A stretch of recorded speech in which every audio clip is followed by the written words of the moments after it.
You're with Steve Austin Streaming live on the ABC Listen app on 6:12 a.m. and on your smart speaker.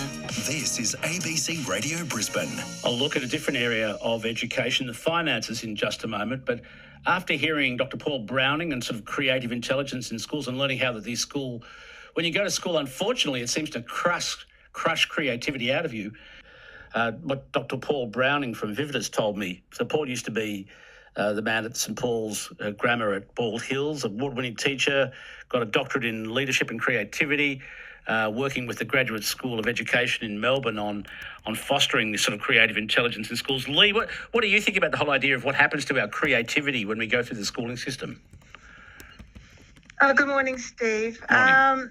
I've been teaching for a very, very long time, and I've seen the education system change dramatically away from the holistic needs of the children, and that includes developing the right brain, the creative side. One example would be a teacher was taken off the arts program to go back into the classroom. I questioned the principal at the time, and he said, well, the creative side, the creative brain and the arts really doesn't produce data. And this is where, Crikey. yeah, I've left the system totally disillusioned.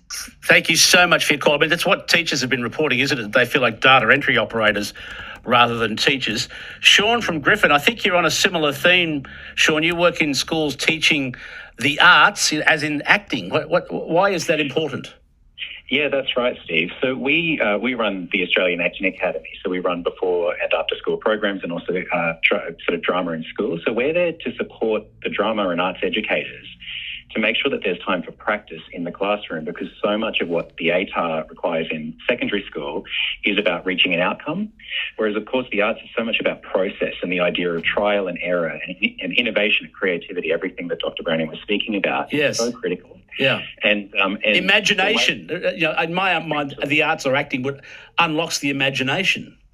It does, and I think it does it in a way that then plugs you into a broader society. And we know, I listen to your program every day and hear all the stories about youth crime. We're fortunate to work with some young people who would really struggle otherwise. And the story I hear quite a lot from parents is, we tried everything and then we found you. And the arts is kind of the last thing along the way. And I think that value is because, and we're asked a lot, that they may not want to pursue acting as a career. It's not a safe career. But that's just not what it's there for. Arts in our society should be much more accessible than that, and something that people can have. Some people are happy to go and play netball after work. They can work as a lawyer and go and play netball as an outlet. And yet the arts is seen as do or die. You've either got to be in it or out of it. And I think we really rob our society of, and particularly young people, of that opportunity for creative development and innovation, and the way that then plugs you into a broader society and other people. Sean, thanks for your call. Thanks, Steve. That's Sean from Griffin. Sean's point is aligned with what the previous caller around Paul Browning said, that creativity and the arts are directly linked through the imagination. It was interesting that teachers reported they felt like data entry operators.